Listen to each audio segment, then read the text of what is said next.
Hello everybody. Our travels today brings us to the largest city in Alabama, Birmingham. And sitting right here on the top of Red Mountain is the largest cast iron statue in the world.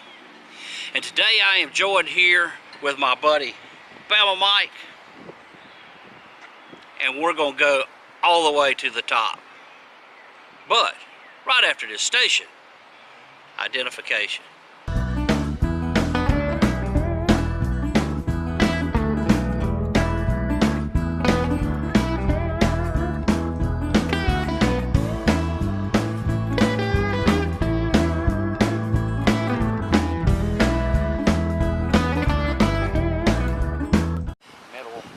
This all started around 1903, and Birmingham, being the steel capital of the South, wanted to have something to present to the St. Louis World's Fair. So in 1904, they presented Vulcan, the Roman god of iron and forge, born in the furnaces right here in Birmingham, Alabama. It did so well at the World's Fair that it won grand prize in metallurgy. The 1904 World's Fair, Vulcan made such a big hit that it won grand prize at the Palace of Mines and Metallurgy.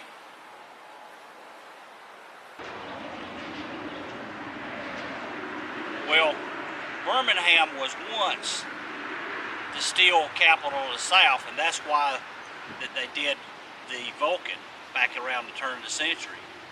Actually now, though, it's not really the steel capital anymore. The only thing left here in the city is a historic property called the Slosh Furnace Factory, which is the only thing left here in Birmingham from the old steel and iron forges. Well, that just goes to show you that is in a lot of my videos, I do a lot of videos on textile mills and how they have left the country. Apparently, so has steel. Yeah, we import it all from China now. One of the things that made Birmingham the steel capital of the South was red iron ore. And this right here before us is red iron ore. This is called the Big Seam. And the Big Seam goes from here and it goes all the way to Gadsden, Alabama, which is 60 miles to the northeast. And to the south, it runs as far as a place called Hoover, where it's a mile underground. Since 1870, this red iron ore seam has produced over 300 million tons of iron ore.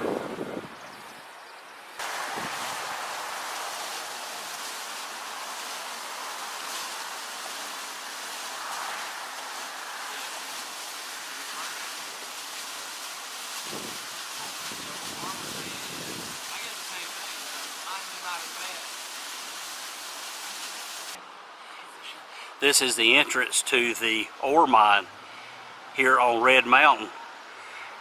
It was mined red ore out of there between 1860 and 1960. The red ore was brought out of there and loaded right onto the trains right below us. This is inside the tower of the Vulcan. This is actually where you go up the stairs. You notice they've had a lot of leaks in here. We're not going to go this way. We're actually going to take the elevator. Vulcan is 56 foot tall, made of iron, weighed 100,000 pounds. And look at the view.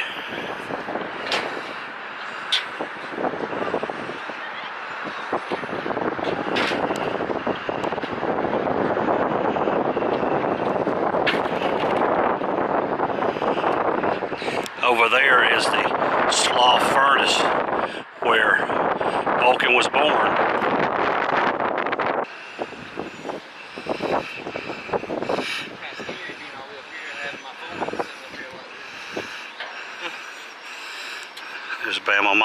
I would guess he is taking time lapses.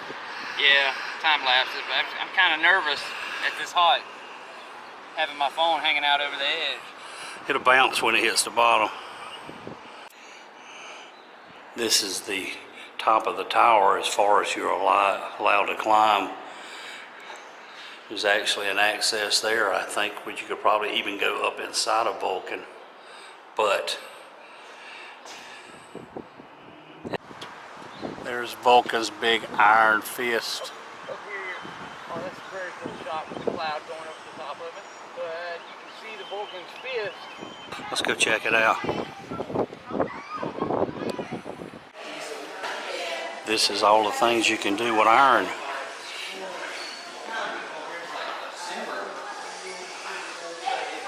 There's a manifold and an old potbelly stove. Even a cast iron radiator. Fire hydrants. All kinds of things made from iron. Birmingham was founded and grew into the largest industrial center in the South because of the iron and steel industries. Local foundries transform enormous quantities of Birmingham iron into useful products like stoves and sewing machines, fire hydrants, manhole covers, pipe iron, and was shipped all over the world. Here's some examples of iron ore and coal. Up here at the top, they have a video playing. And this is pig iron. Let's touch it and see if it squeals. Nah, must be a different kind of pig.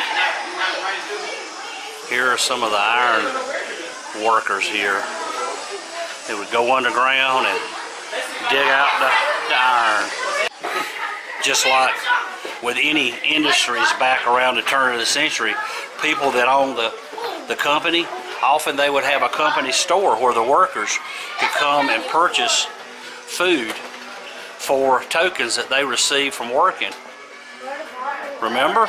I owe my soul to the company store. You load 16 tons and what do you get? Another day older and deeper in debt. This is a scale size foot. Remember I said he was 56 foot tall.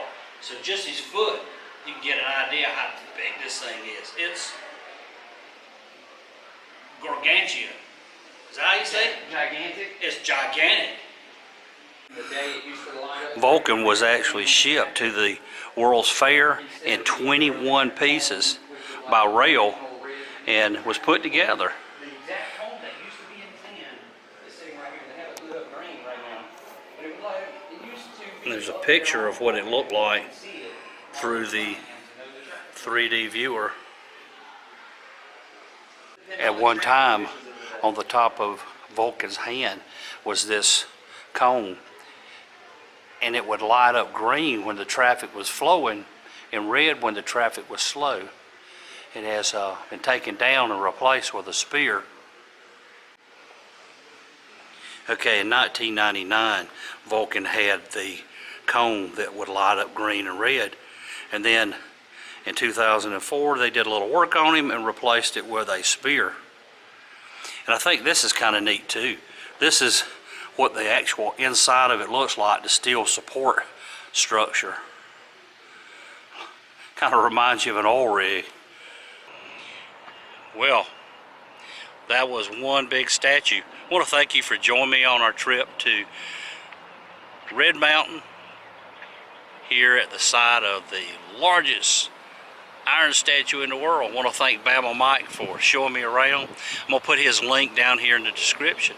And until next time, y'all have a good day.